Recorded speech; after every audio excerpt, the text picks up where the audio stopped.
心全依赖爱你，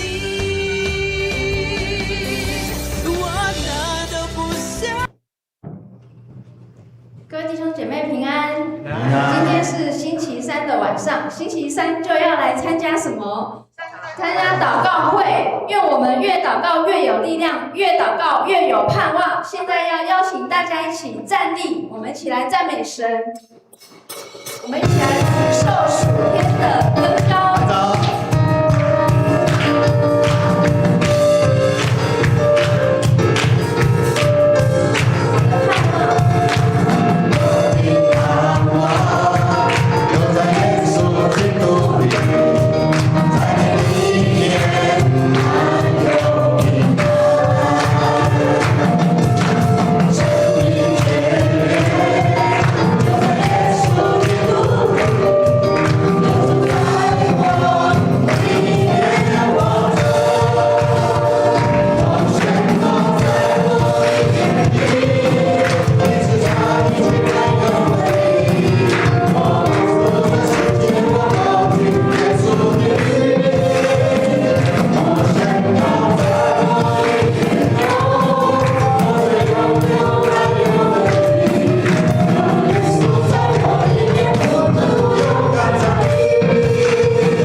来自于神，我们靠主得胜，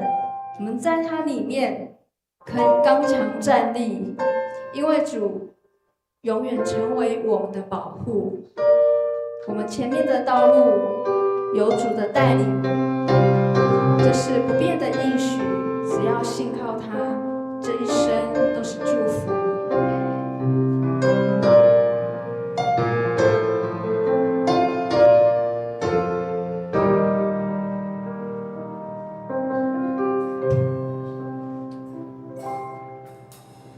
你是我的主，领我走正义路，高山我的谷，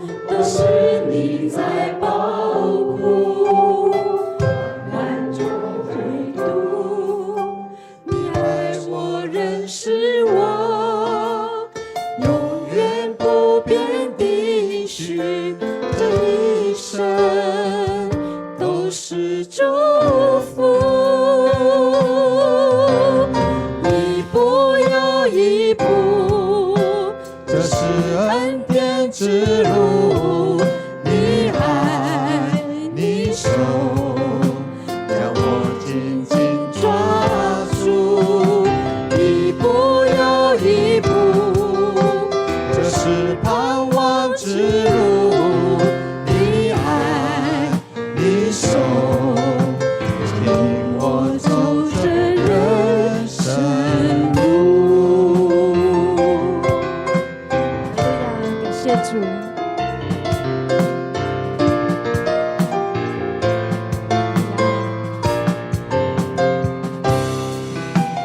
你是我的主，引我走这一路，高山或低谷，都是你在保护。万人中唯独你爱我，认识我，永远不变的许，这一生都是祝福。一步又一步，这是恩典之路。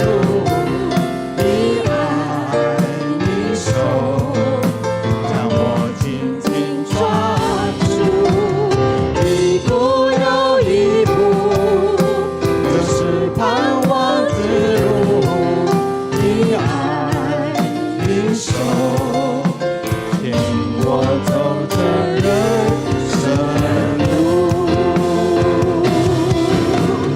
一步又一步，这是恩典之路这是恩典之路。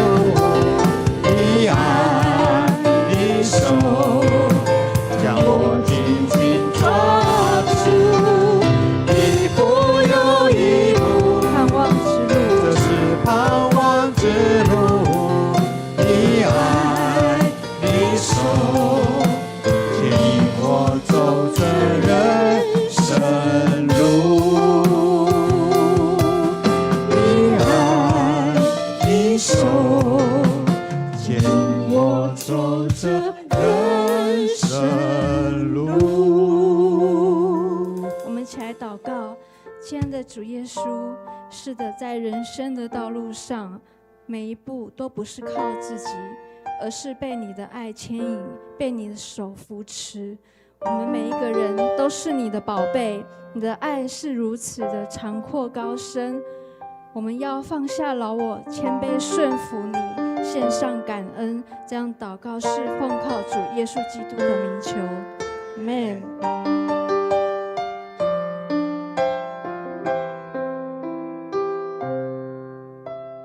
吸引我来到你脚前，赐给我上好的福分。你张开你双手，紧紧拥抱着我，你的爱情比酒更甜美。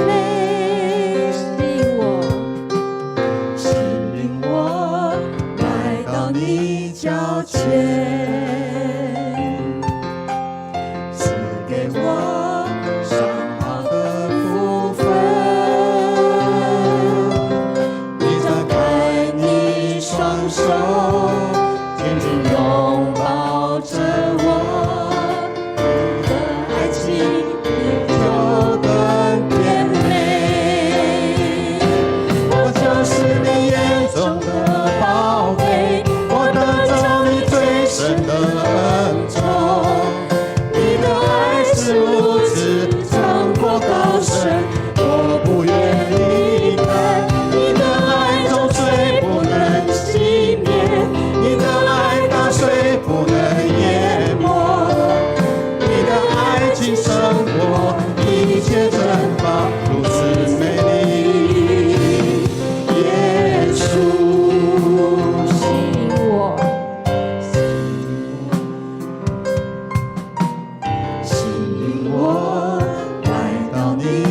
中的宝贝，我得着你最深的恩宠。你的爱是如此长阔高深，我不愿离开。你的爱总虽不能熄灭，你的爱它虽不能淹没，你的爱情胜过一切珍宝，如此美丽。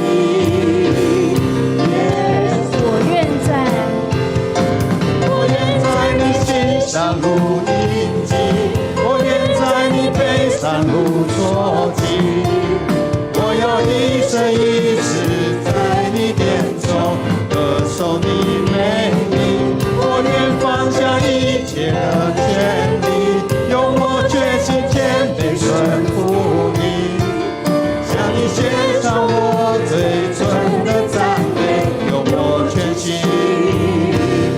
爱你。向你献上，向你献上我最纯的赞美，用我全心爱你。主啊，是的，我们是你眼中的宝贝，我们获得你最深的恩宠。愿我们手上所做的事，口里所说的话，都有你荣耀的记号。我们要一生一世在你殿中歌颂你的名。我们这样祷告，是奉靠主耶稣基督的名求。阿们。请坐。各位弟兄姐妹，大家晚安，大家平安。我们今天晚上的祷告会是以教养跟职涯来做分享因为6月是毕业季。好，那很多的同学毕业，好，那在最近台湾有2个毕业生非常的出名哦。好，一个是台大博士班的毕业生，好，有看到他的新闻吗？好，坦尚尼亚，好，非洲坦尚尼亚，好，那他是我们的台湾女婿啊 ，Nathan， 好，那他的太太呢是台南圣教会的传道，好，那他能够透过他的生命的故事见证，好，能够做一个很好的回应。那还有一位呢，毕业生，是可能没有很多人看到，但是他在《镜周刊》的这个报道当中是一个美国的女生高中生，好，那她考上第1志愿哈佛，好，是全校第1名毕业好，那特别提到她是因为她是这个王品集团的这个创办人的女儿，好，那她的妈妈好这个Kelly 好，去年牧师有跟他们一起参加1919骑脚踏车的环台。好，所以他在见证说，他的女儿呢，好，在美国加州的高中第1名毕业，考上了哈佛，好，但是他想说，他想要用这样子的分享，好，能够来看见上帝的恩典好，那今天我们在教会当中呢，好，也有金流老师，好，他要来执事，好，小组长，好，他要来分享，好，他也邀请他的女儿子萱，好，邀请他的儿子穆恩，好，也一起跟我们来做见证分享。我们这时候就把时间来交给金流执事，我们拍手来欢迎。牧师、各位长老、各位弟兄姊妹平安。我上次见证的时候，我就说我这个人一讲话会讲很久，所以现在牧师有一点皮皮喘，等一下可能会被我占掉很多时间。没有啦，那个实在先抱歉，就是因为我一直都看那个我们祷告组的会议记录，所以呢，我就请我儿子跟女儿他们讲的就是比较多是信仰传承的部分。但是呢，因为其实就是我其实觉得我对我们家的小孩其实也没什么太多的教养，因为我的同事我以前的同事就说，我觉得你的2个孩子根本就是上帝在照顾，因为你都没有空在照顾他们这样子，因为一直都在忙学校的事情。所以其实我觉得我们家其实大部分也都是真的是照着神的恩典来教养他们这样。那其实你说我在教养他们的时候会不会遇到问题？会啊，然后但是其实他们很少让我有烦恼的地方，这很感谢神，因为其实就是在我刚怀孕的时候就开始一直按手祷告这样，对，然后到了他们，当然当我不知道，如果当爸爸妈妈的，大概2岁，小孩子2岁的时候，有时候就会觉得特别头痛这样。虽然他们两个其实没有什么头痛了哈，然后但是感谢主，就是我有一个宣教士的朋友，他是小儿科医生，所以我就会问他说怎么办啊？他就说那你也不看看他妈妈是谁？他的意思就是说，反正你这个妈妈也没太乖这样子。那所以各位弟兄姊妹，如果你觉得教养孩子很头痛，那真的不要太怪他们，因为其实我们自己也不是很乖，至少我不是很乖啦。因为其实对，所以其实我很感谢神，就是我看牧师的内容大部分都在讲孩子的嘛哈，那但是因为其实我对孩子，尤其他们的那个职业，我比较没有太多的要求，因为我觉得他们只要有自己的想法就可以了。像我儿子啊，他有一次大3吧，他就弄了一个 PowerPoint 给我看，这样子做了一大堆的那个 PDF 档给我看。然后他为什么要给我看呢？他就是要告诉我说他想要做什么，然后他这些钱要怎么来，他要怎么样去打工啊什么的。那我就会觉得说，好，小孩子只要他有想法就好了。我们能够尽量去支持他的，就去支持他们。所以，我对他们其实没有太多的觉得他们的职涯要做什么，但是就是很感谢主，他们2个都自己有自己的想法。那所以等一下职涯的部分，我比较会，请原谅我，虽然我呢从头到尾都是老师，可是呢，别人是说我这个老师比较特别，因为国小、国中、高中我都教过这样子哈。那所以大概还有一点点可以分享的这样。所以你说那你是老师啊，那你不是很懂得那个怎么教育他们嘛？其实我也不是很懂这样子哈。那而且我觉得教育那一套啊，就是也不是所有的小孩都可以适用。所以虽然我有时候还是会这样，比如说那我看圣经上说那个要教养孩子啊哈，那从小就要教养他。所以我们那2个可怜的小孩虽然很乖，但小时候还是被我打过。那我是拿那个超级粗的那个纸的那个纸做的那种哈，它看起来就很可怕这样。那其实就是我们说就是高高的抬起，然后轻轻的放下这样，但是其实已经吓到他们了。那因为我2个孩子都有过敏体质，尤其我们家穆恩他有气喘，那我也不知道他到底是气喘给我看还是怎样，反正呢，后来我因为知道他的情绪如果不好的时候，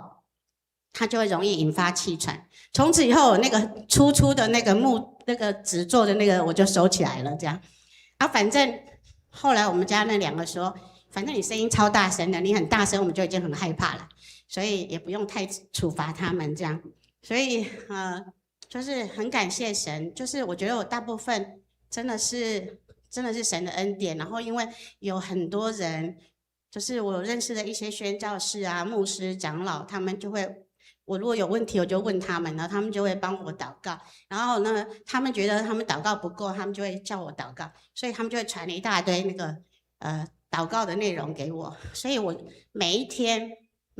会首先就是为我自己就是先求主耶稣的宝血遮盖，然后我自己也为自己祷告，穿戴全副军装，然后也为他们。就是一一的提名代祷，然后求主宝血遮盖他们，也为他们穿戴全副军装。然后因为我的那个大学的辅导也会传一些祷告内容给我，每一天就是会为那个小孩子的无论是学业啊，或者是他们的工作啊，然后我就会一个一个提名祷告这样子。那我前2天才在跟我的属灵同伴说，我们人的时间真的是挤出来的。以前在上班超级忙碌的，然后很早我就要出门，但是很奇怪呢，我就可以一个，不是只有为我家的小孩，我就是为了所有的人一个一个提名代祷。但现在呢，我常常有时候到晚上就会忘记这回事，这样，然后睡觉前就赶快补这样子，所以我真的觉得时间就是挤出来的这样。好，那所以我就是感谢神，就是除了为他们祷告，还有就是等一下子轩也会提，穆恩也会提，就是我们家的有那个家庭祭坛啊，我们每天晚上睡觉前都会祷告啊。虽然他们一个在，所以为什么他们要用录影的？因为一个在台南，一个在新北，那因为那里那个塞车，所以子轩不方便回来，所以他们就用录影的。但是我们每天就是一定会约到一个时间祷告。然后每个礼拜一定有一次的家庭祭坛。那在这里我要感谢陈思玲传道，因为他都会固定传那个家庭祭坛的内容给我们家这样子哈。虽然他一直搞不清楚我是谁，他只搞得清楚是林慕恩这样，因为他是传给林慕恩。好，其实他们因为很多人告诉我说你们家那2个很敏感。就是他们其实自己会给自己很大的压力，所以我通常已经很努力。我虽然很爱讲话，我也超想的讲话，超想跟他们讲说你们应该要做什么，你们应该做什么，但是我就一直忍耐，就是尽量不要讲这样，因为怕给他们很大的压力。所以其实从国中开始，我几乎就没什么在管他们。有时候我刚刚说了，我就是怕给他们压力，所以就是。甚至于我有一个很奇怪的一件事情，我甚至于怕到一种程度，就是我怕如果我太多的奖励他们，尤其我们子轩，其实他真的考试考得很好，他国中第1名毕业。他后来跟我说：“妈妈，你从来都没有奖励过我这样。”但是我就一直跟他道歉，我就说：“因为我就是怕我给你奖励会给你压力，这样这是很烂的理由，这样，但只能认罪祷告。”好，那所以我真的要说哈，如果他们今天虽然在座有些人不太认识他们，但是感谢主，就是很多人是夸奖他们的。但如果他们真的有很多的夸奖的地方，真的是很有神的恩典，真是都是神的恩典。然后，所以我们接下来就看子轩的录影。好，谢谢。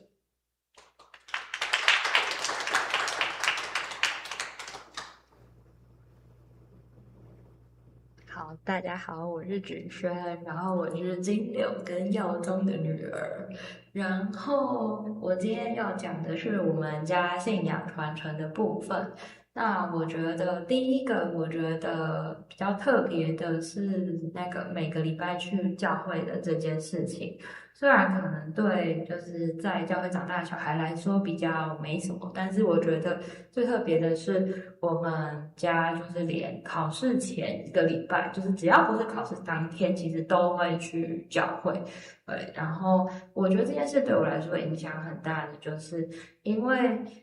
就是其实连在考试的这个很紧张、很焦虑的这个时期间，都应该要有一段时间，就是留给神，或者说就是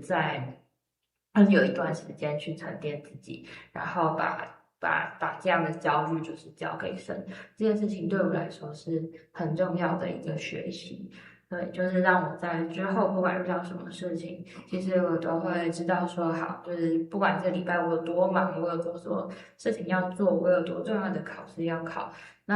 但是那段时间我就是献给神，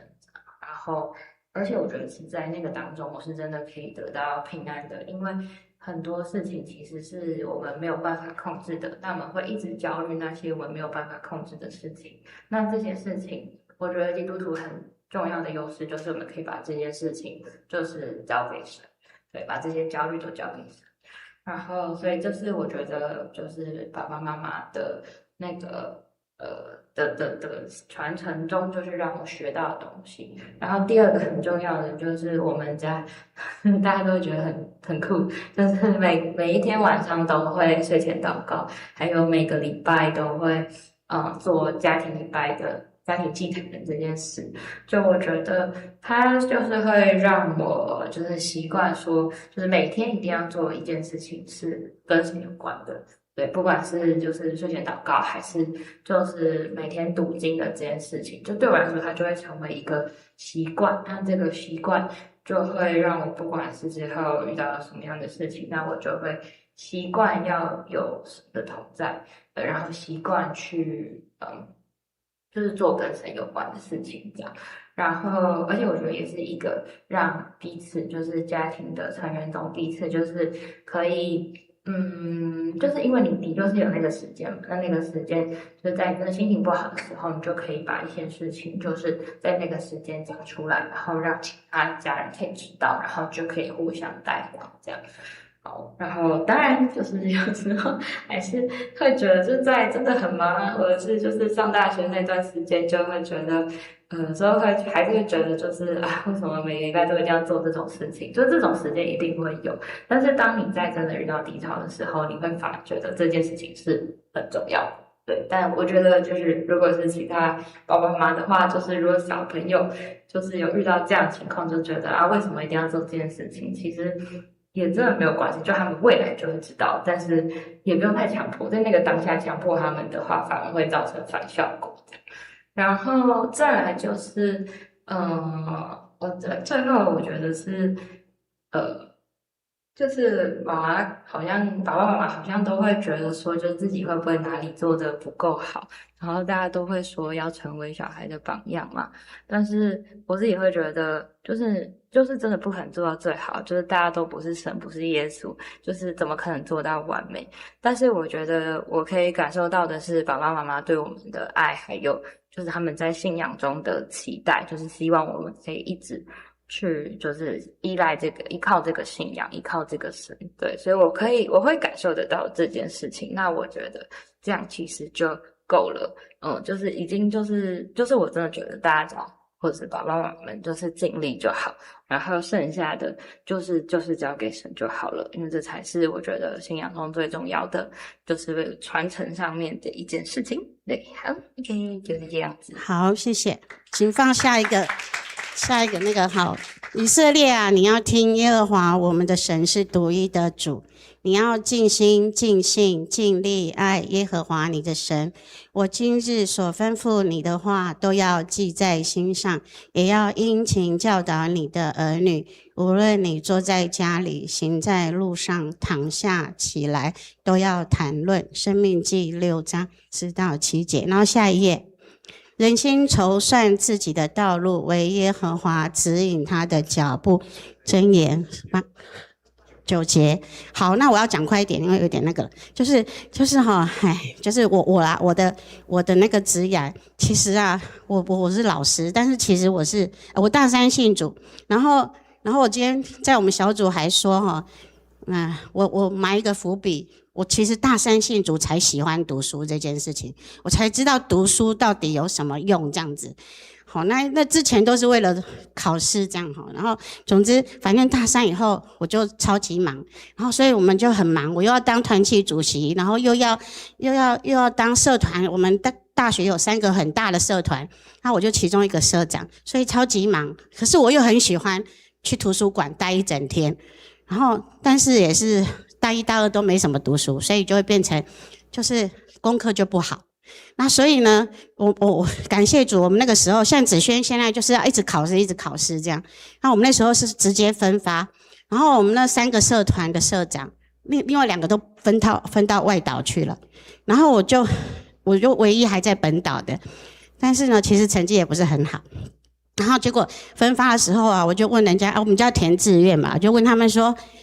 哪一个地方是因为我很爱睡觉。我说一上车睡着，然后到最后一站那个客运司机会把我叫下来的。他就说恒春垦丁，我说好，那我就填那里。其实我根本不知道恒春垦丁在哪里，这样。好，总之呢，我就这样子分发到那里去了。然后我就在那边当了5年的国中老师，6年的高中老师。然后你知道那个时候我要稍微那个讲一下我的年龄，因为呢，国大代表大概这边只有一些人知道什么是国大代表。当时候你要当高中老师不是那么容易。我知道那个时候就有些人是国大代表帮他就是介绍，或者他们要花10万块，我就没有啊，我什么都没有。所以唯一的那个后台就是我们的上帝这样。为什么呢？因为那时候那时候很少基督徒，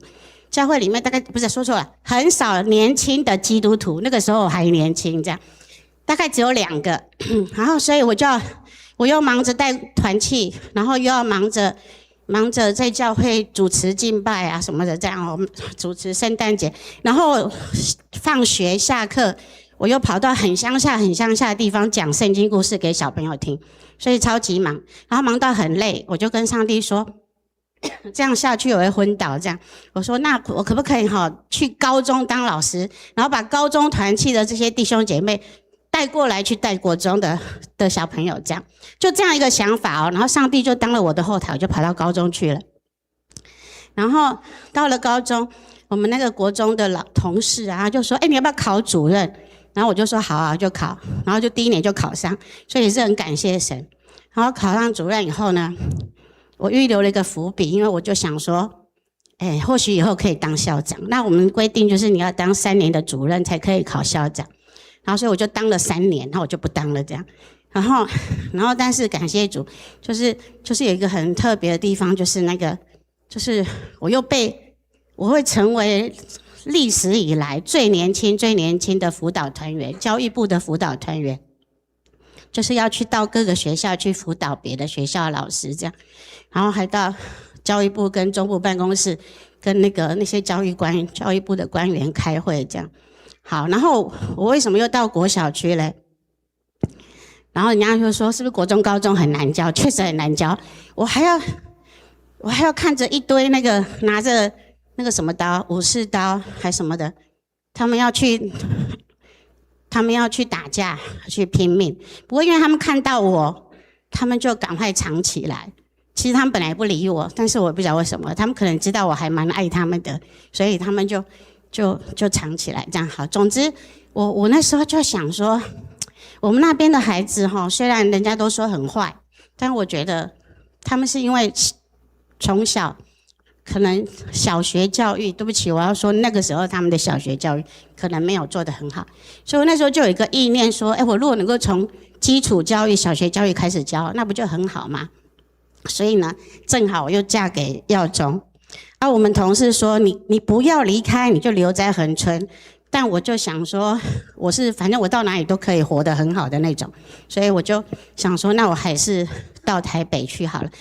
其实按照道理我是不能去国小教，可是感谢主，我真的觉得就像那个圣经上说的，我自己真的没有在规划，但都神在帮我规划。就刚好因为我有修那个英文的学分，然后我又是英文辅系，所以当时候正好教育部在推国小的英语老师、英语教育，所以那个时候我虽然一直考试，我那时候就要考试了，虽然一直考试，可是刚好因为那个时候我是英文科的老师，所以我就直接考到台北市的学校。然后但是因为我就想说我挺那个大肚子，开车每次都去卡到那个方向盘这样所以我就想说那我还是调回来桃园好了，所以我就调回来桃园，然后所以我就在小学当了27年28年的老师这样，然后就退休这样好，总之好，对，去年退休好，那我要讲，我就反正有兴趣大家再问我。那我们牧恩在很忙当中，他还是录了他的内容，所以请容许他把它讲完，谢谢。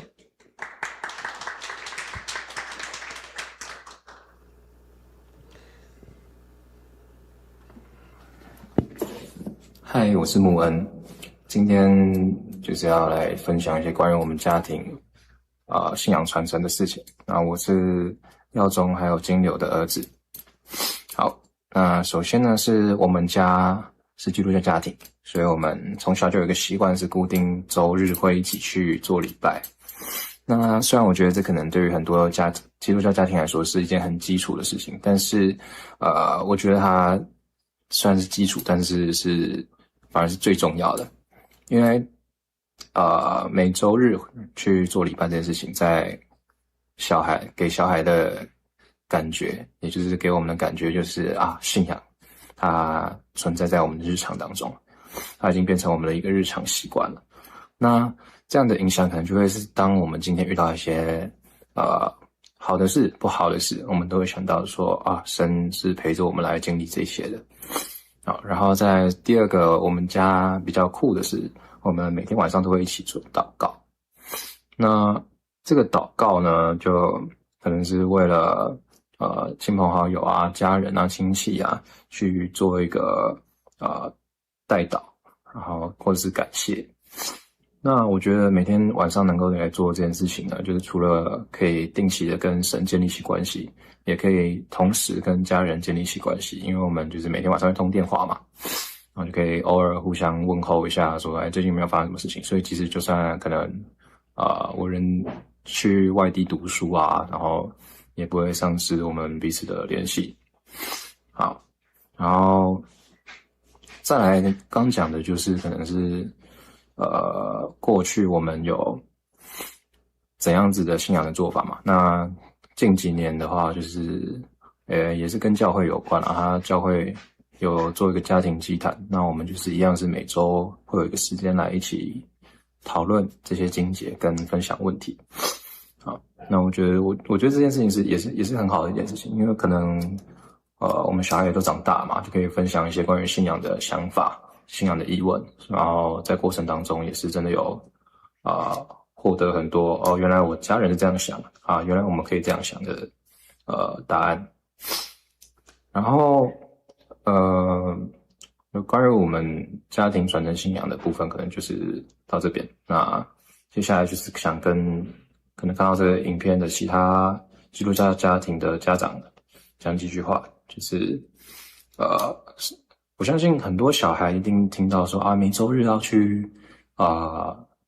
教会做礼拜，然后心里就想说为什么我为什么不能跟朋友出去玩？我为什么一定要花一个时间在那边？然后我觉得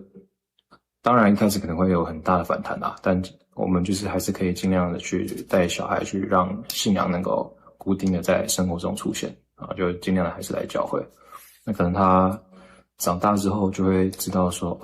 我周日去教会是有可以带来一些好的影响的。然后就是可能有一件事情是我们可以做的，也可能是教会可以一起来做的，就是让小孩去感觉到说我来教会有学到新的东西我们祷告是真的有为了彼此而代祷。当他感觉到他今天做这件事情是真的有所意义的时候，我相信他对于要固定去做这件事情就不会是例行公事，反而是觉得说我真的有感受到些什么，然后有学到些什么，那他也就会想来一起参与这些事情。好，大概是这样，谢谢。好，我们的见证就到这里，谢谢大家。好，我们感谢主拍手，再次拍手来，谢谢金柳执事，还有子轩跟穆恩他们的分享好，那在今天的信息当中，好，那我相信在金柳姐他们全家就是有一个很好的诠释，怎么样跟孩子能够同心，最好的连结，就是不只是给他零用钱，还能够一起的祷告。好，那教养呢，到职涯，从小生出来到他能够知道他选择人的方向，好，这是一个很重要的路。好，我们一起来读箴言22章第6节，请。教养孩童，使他走当行的道，就是到老他也不偏离。好，那以弗所书2章10节，我们来读。我们原是他的工作，在基督耶稣里造成的，为要叫我们行善，就是神所预备叫我们行的。所以我们会看到很多的父母亲，特别现在是毕业的季节，或是要升学，那父母亲的焦虑呢，就是孩子要让他怎么样选校，私校还是公立，要补习，要让他赢在起跑点，但将来他要读什么科系，这样他的毕业的收入薪水才会好。但是圣经告诉我们说，儿女是耶和华所赐的产业，产业。所以这个产业它适合种什么？它适合来怎么样经营？我们要来听上帝他独特的创造跟声音所以我们不是只有关心说孩子他未来要做什么，他要走什么路，而是要问说神预备我的孩子成为什么样的人？好，这句话我们说一次：神预备我的孩子成为什么样的人？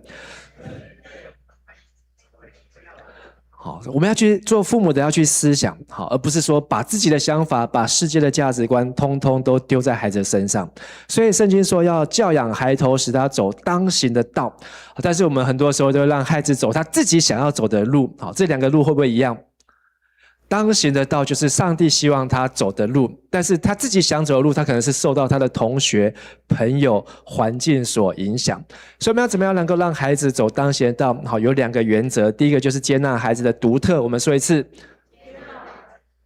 好，因为孩子他不可能每个孩子都一样，好，就像车子，就像有的适合是赛车，有的适合是越野，好，那用途不一样，所以教养呢，好也不能够强迫说让一棵松树，好要让它结出苹果来，所以我们要让孩子知道它的独特性。第二个就是以真理过滤世界价值，我们也说一次，以真理过滤世界价值。好，所以我们没有办法一辈子都在帮孩子做决定。好，但是我们可以给他一副真理的眼镜。好，就是让他能够自己好明白选择。所以刚才子轩或是穆恩他们的分享，好，从小时候，爸爸妈妈好，那给他们的，到他们现在能够自己建立起这样的价值观，这也是戴上一副真理的眼镜哦。好，所以要让他不是以追求这个世界，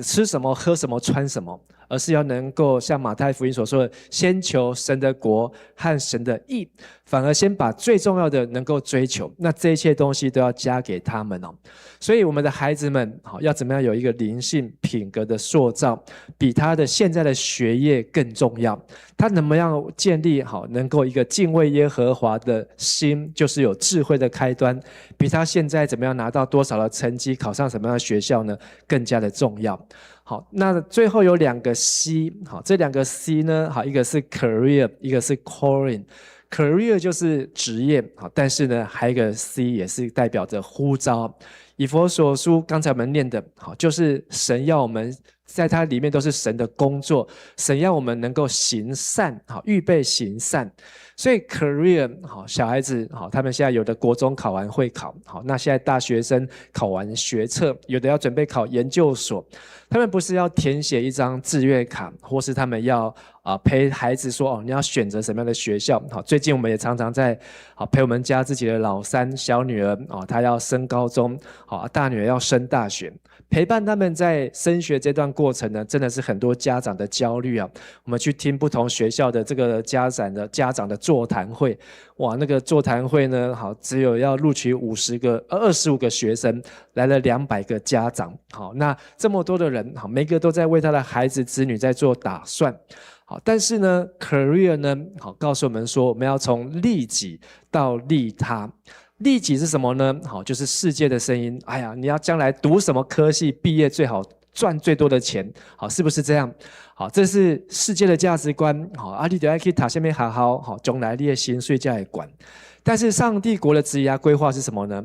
上帝给你的恩赐，好，你要可以怎么样用出来，来改变这个世界，来影响这个世界，好，解决这个世界上的问题，成为别人的祝福呢？所以开始讲到那个台大毕业的这个博士，好，他是念什么？环境，好，他是念环境工程，他就是想要帮他自己小时候在自己的国家家乡遇到没有水，好，然后呢没有资源，好，这个环境不好，他怎么样可以回去改变他的家乡？我不晓得他会不会回去啊，好，但是他现在成为台湾女婿，可是他就是把这样的问题呢成为他所学习的。所以当我们如果只是为了一个职业，好，那就是会比较收入，可是我们把它看成是一个呼召的话呢，我们就会知道，哇，这是上帝给我的一个挑战。所以我们要怎么样能够教养孩子，让他们看见上帝的神圣的价值？好，把工作也当成是敬拜，把工作也当成是一个呼召，能够回应上帝生养众多，治理全地。好，上帝按照他的形象来造我们的时候，我们就不会在职场当中，好，为了5斗米而折腰，好，为了讨一口饭吃，好，为了有一个安身立命的地方。所以职业到呼召呢，好，就是要从利己的观念变成利他，好，先求神的国和神的义。而第二个呢，就是要有陪伴，好，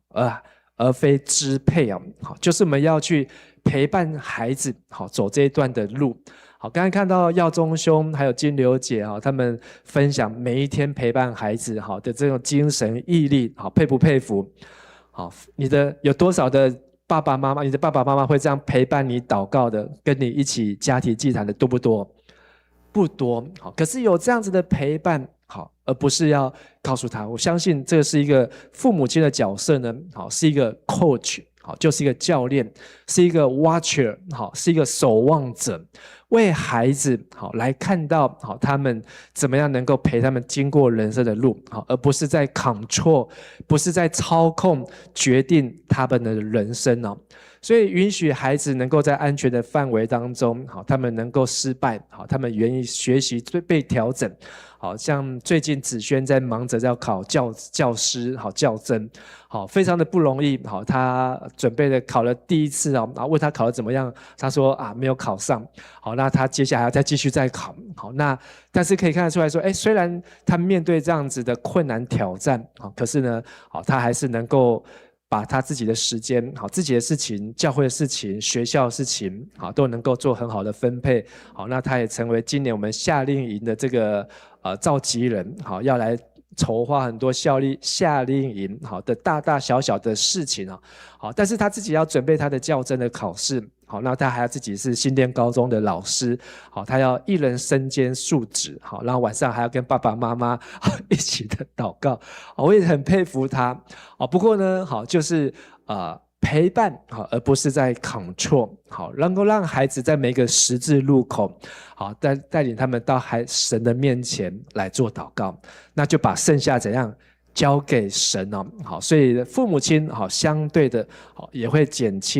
缓自己的压力，好，所以我留一段时间，就是我们等一下要一起来祷告，好，我们要来祷告，好，就是为教养子女，好，跟孩子的职涯 career 到 calling 好这件事情来祷告。什么是父母亲的终极目标呢？好，可能现在我们已经不是只有父母啊，可能还是阿公阿嬷了，好，或是更多好这类子孙的代志。好，但是呢，好，要让这些孩子们呢，好，他们的终极目标，父母的终极目标就是把他们能够交在上帝的手中，让上帝成为他们的神，好，而父母亲真的能够卸下重担哦。好，所以就是要用真理，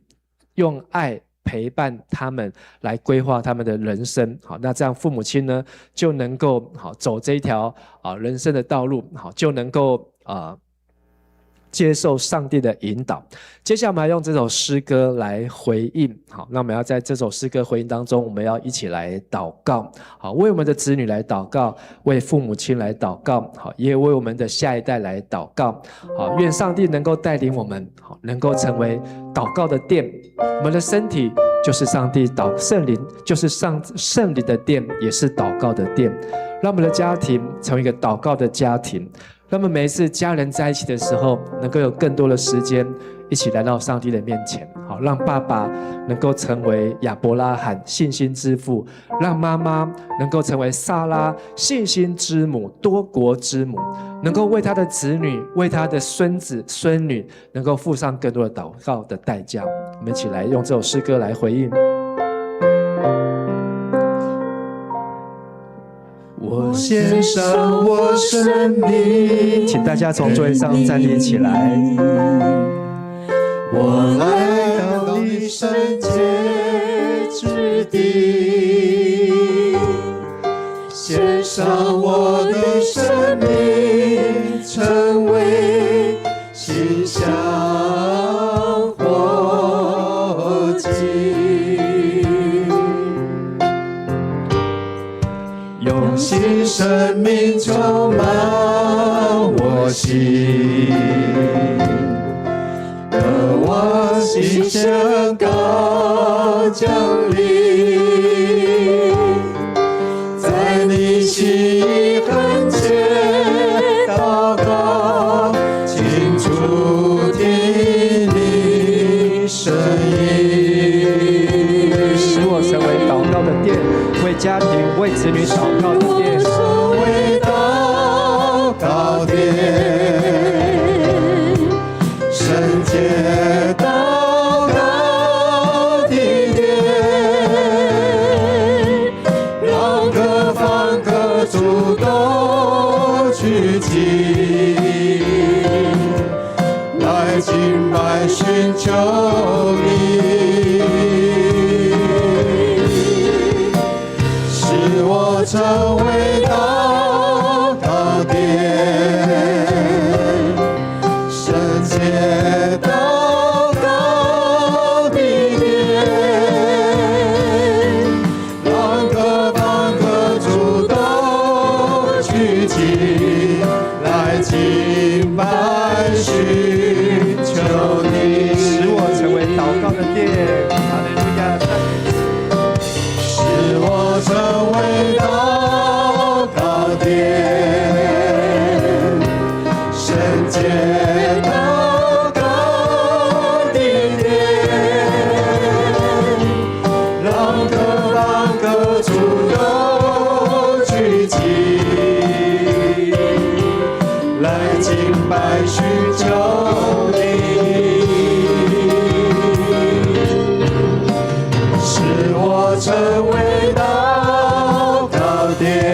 主都聚集来敬拜寻求。这时候我邀请大家，我们一起同声开口，为我们的子女、为我们的儿女、为我们的家庭，一起开口来祷告。哈利路亚，赞美主耶稣，主，我们谢谢你呼召我们成为祷告的殿，你也呼召我们要让圣灵居住在我们的当中。主要为我们的家庭来成为祷告的祭坛来祷告。主要愿我们的儿女都能够敬畏耶和华，使每位父母都能够教养孩童，使他走当走的路，使他一生到老都不偏离。主要也告诉我们，我们都是神你手中的工作，要预备来行各样的善事。主要求你帮助父母亲成为那祷告的后盾，主要举起祷告的手，为儿女来祷告，陪伴孩女来走人生的道路，无论他们前面的道路，或是他们所面临的考验，或是挑战，主要都能够在祷告的当中来经历神，遇见主。主要求你帮助我们垂听我们的祷告，奉主耶稣的名求，哈利路亚。使我成为祷告殿，再一次来宣告，阿们。使我成为祷告殿，圣洁祷告的殿，让各方各族都聚集来敬拜寻求你。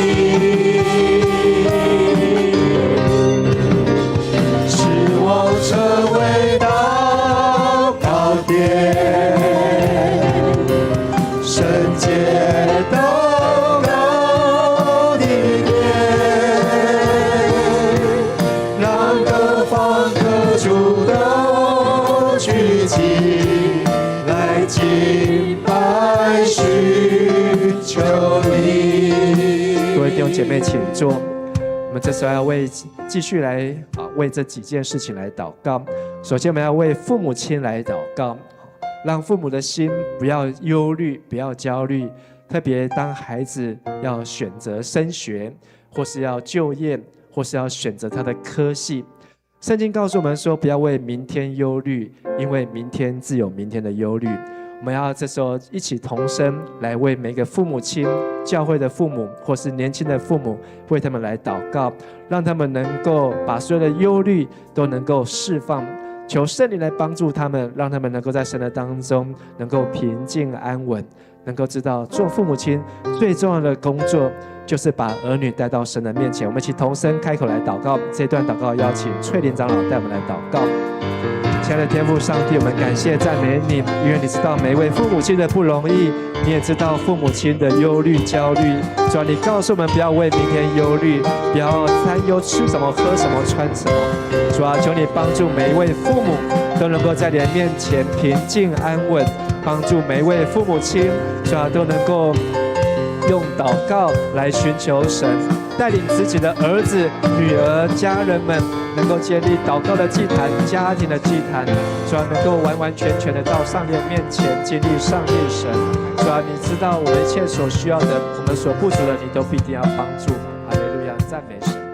主啊，每个孩子在你的眼中都是宝贝，你是给在地上的父母有责任教养小孩，你也让当父母的都能按照神的方法来带领小孩，来教养小孩，不将自己未实现的梦想当成小孩的梦想，也不要将自己的忧虑加注在小孩的身上。求主引导每一个父母都学会交托主，将自己的忧虑交托给主，将小孩的未来交托给主。我们知道神有神的时间，孩子的未来有神的引导，我们要放心让孩子走在神的道路上，神的主权必大过人的意念。求主保守每位父母的眼光能看得更远，相信孩子也相信神。我们这样祷告是奉靠主耶稣基督的名求，阿们。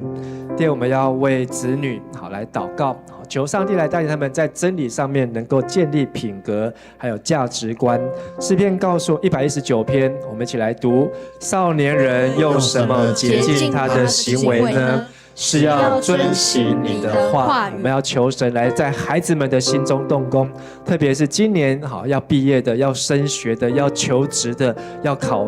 教甄的，求神赐给他们有喜爱神话语的心，能够一生尊主为大，也保守孩子在学校或是在社会当中有智慧分辨，抵挡世俗错误的价值观和诱惑。我们要一起来同声祷告。这时候这段祷告邀请敏哲长老来带领我们祷告。亲爱的阿爸父神，我们感谢赞美你，主啊，愿你爱我们的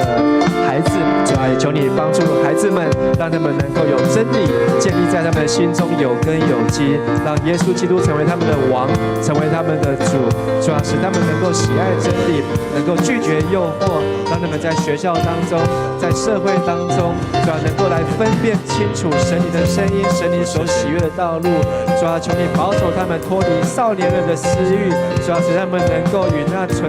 清心爱主人一起来追求神你的国和神你的义，主啊，帮助孩子们，主啊，让他们都能够不离开教会，不离开耶稣，主啊，不离开真理，主啊，让每个孩子都能够走在神你的道路，一生到老都不偏离。主啊，求你垂听，求你帮助，求你看顾他们。现在主耶稣，我们感谢赞美你，求主你来带领我们，特别是在我们的孩子当中，让他们能够在真理当中来成长，也在主你的话语里面来建立正确的价值观跟品格，有神你恩典的教养来带领这些孩子，让他们不让人看他们小看他们年轻，总是能够在言语行为爱心信心清洁上都能够做信徒的榜样。求主来带领这些孩子能够开启他们的智慧，无论在他们的学业，在他们的人际与父母之间的关系，都有神你的带领，让他们能够成为每个人心中的宝贝。也求神你恩典赐福在他们当中，让他们能够继续在神的爱与信心当中来成长，也让他们能够结出圣灵的果子，来影响更多的人。求主你来带领这些孩子，让他们在神所预备的道路当中都能够有神陪伴同在，让他们能够继续勇敢来奔跑天路。我们这样祷告感谢，都是奉靠主耶稣基督圣名，阿们。第三，我们要为孩子们的恩赐显明跟职涯来祷告。好，孩子很不容易，就是他将来要念什么科系，很多人都念完大学都毕业了，好，但是他发现他学的都怎样，不是他想要的，好，或是呢，他毕业之后他也失业了，好，因为他真的不知道他人生往哪里去。可是我们看到很有目标的孩子，他可能才上大一、大二，好像 Bill Gates 啊，好像很多这些，好，他们很清楚的，好，他们觉得贾博士啊，好，他们在念大学，好，他们就已经知道他们要做什么，所以他们干脆就直接休学，好，就进入在他们的职场职涯当中啊。所以罗马书12章第6节说，按我们所得的恩赐各有不同，所以我们要求神赏赐父母有属灵的洞察力，能够看明并且刻意培养孩子身上有独特的恩赐，也面临升学选科求职预备的孩子来祷告，求圣灵亲自对他们说话，显明圣灵的呼召，也求神来预备他们生命中的属灵的导师，还有在职场上面的基督徒，能够引领孩子们来走正路啊。好，所以这一段呢，我们要为孩子他们的从学校校园到社会的这个衔接的过程，为他们来祷告。好，不论是我们自己的孩子，或是教会的孩子，或是我们台湾国家社会的孩子，都能够走在上帝所喜悦的道路。我们一起同声开口，这段祷告要请嘉生长老来带你们祷告。亲爱的父神，我们这时候要为我们的下一代孩子们，为他们来祷告。当他们在学校的时候，他们就已经是预备好的，也让他们能够按照他们的神灵给他们量给他们的恩赐，甚至上帝你所赏赐的产业，主啊，你给他们的恩赐也各有不同。主啊，求你带他们走人生的道路的时候，主啊，能够明白上帝你对他们的旨意，你给他们的创造，也让他们能够把他们生命当中他的恩赐才干都能够用在上帝的心意、上帝的国度当中。主啊，也帮助孩子们，帮助父母们，主啊，能够让他们及早的看见，主啊，每个孩子生命当中不同的带领，让他们不是与跟别人比较，而是能够在上帝的心意当中来看见前面的道路。愿上帝带领，谢谢主，垂听我们祷告。爱我们的父神，我们为着你所赏赐给我们的孩子产业来献上感谢。主啊，你的话有说，按着我们所得的恩赐各有不同，你在每个孩子的生命当中都有独一无二的美好设计。主啊，他们不是要来满足世界的期待，而是要来彰显你的荣耀。求主你赏赐父母，让他们有属灵的洞察力与智慧，除去他们心中的盲点，让他们能够对齐神，也赐给我们有敏锐的心，能够看见你放在每一个孩子身上的独特的恩赐与特质，让做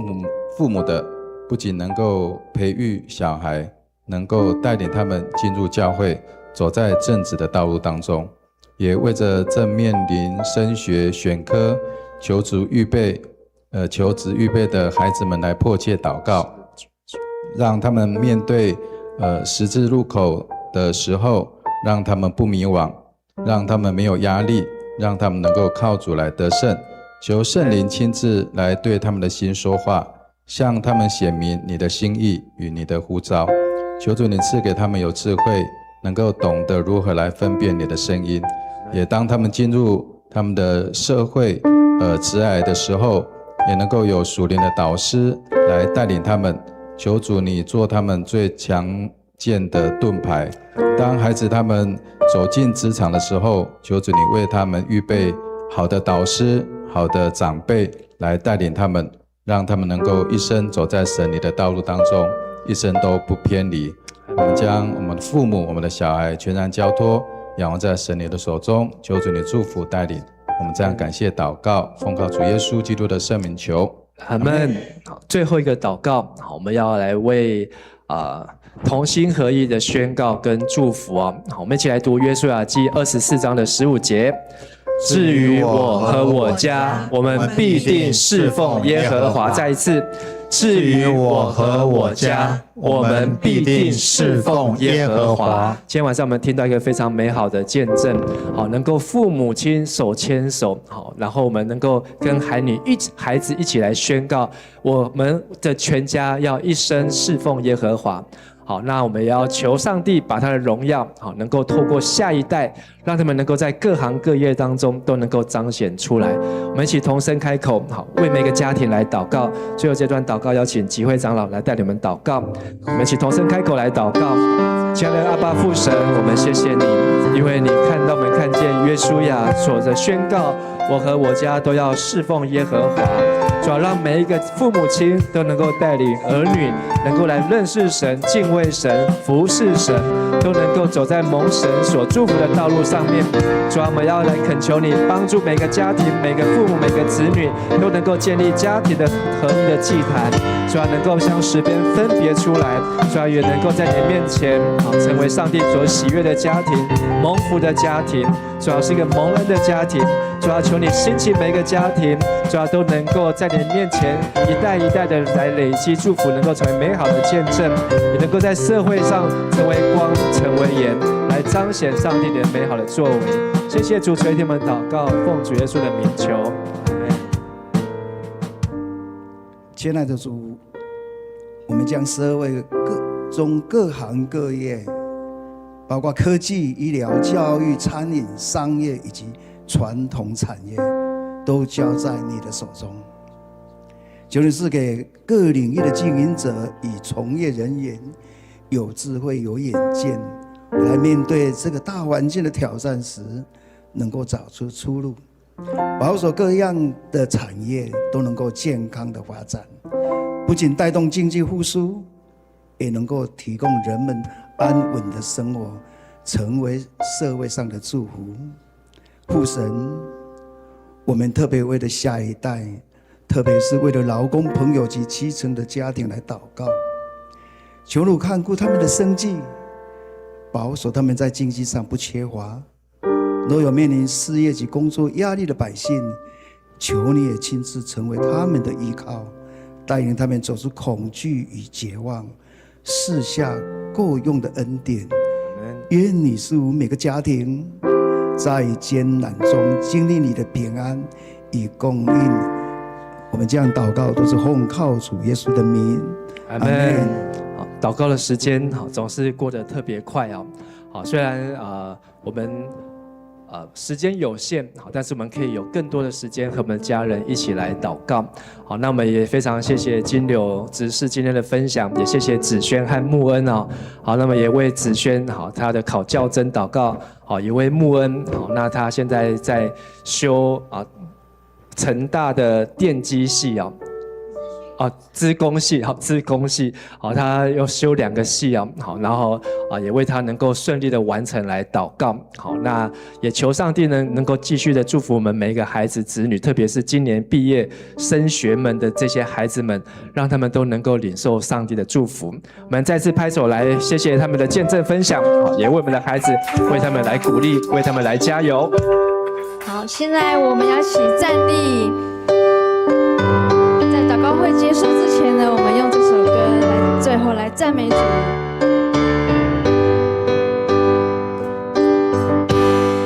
我们的心来行走着地，带着祷告宣告盼望，让主耶稣生命行出真理，步步燃出圣洁火焰，圣洁的敬拜，爱主的精兵，勇敢迈出福音的脚步，向世界宣告黑夜变荣耀日，水面要飘舞，瞎眼的看见，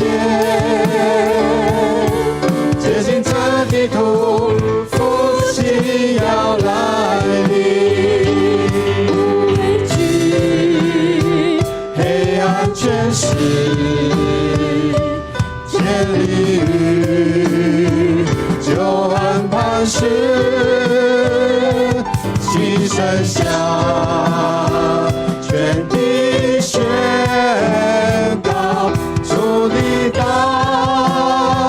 能和救恩，不畏惧黑暗权势，建立于救恩磐石，齐声响，全地宣告主的大能和救恩，圣洁的敬拜，爱主的精兵，勇敢迈出福音的脚步，向世界宣告黑夜变荣耀日，世界要跳舞，瞎眼的看见，洁净这地土，复兴要来临。哈利路亚！拍手，把荣耀归给耶稣。哈利路亚！感谢主，赞美神。我们要祷告会结束的时候，邀请大家，咱做会用主所教是咱的主祷文，做会来祈祷。愿伫天地的爸，愿你的名圣，你的国临到，你的旨意伫正，伫地呢，亲像伫天呢。阮的日时，今仔日互阮赦免阮的辜负，亲像阮也赦免辜负阮的人。无伫带阮入地狱，就救阮脱离迄个歹个。因为国、权力、恩根，拢是你所有，代代无尽。阿门。好，我们今天晚上祷告会到这边。晚上要睡觉以前，有机会的话，跟你的孩子一起祷告。如果不行的话呢，记得在睡觉以前为你的孩子、为你的家人来祷告。我们彼此请安。好，愿神祝福大家平安。